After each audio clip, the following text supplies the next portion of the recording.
एक दिन एक बच्चा खेलते खेलते घर की खिड़की का कांच तोड़ बैठा। कांच टूटने की आवाज सुनकर पिता गुस्से में तमतमाते हुए आए और जोर से चिल्लाकर पूछा, ये किसने तोड़ा? घर वालों ने बताया कि बेटे से कांच टूट गया है। यह सुनते ही पिता का गुस्सा सातवें आसमान पर पहुंच गया। उन्होंने पास जमीन पर पड़ा लकड़ी का एक टुकड़ा उठाया और बच्चे की बेरहमी से पिटाई शुरू कर दी। बच्चा रोता रहा, माफी मांगता रहा, लेकिन गुस्से में डूबे पिता पर किसी बात का असर नहीं हुआ। दर्द और थकान से चूर होकर बच्चा रात में सो गया।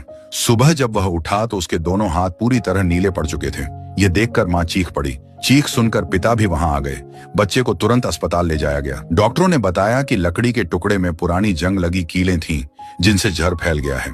डर यह था कि जहर पूरे शरीर में न फैल जाए। डॉक्टरों ने कहा, अब बच्चे की जान बचाने का एक ही रास्ता है, उसके हाथ काटने होंगे।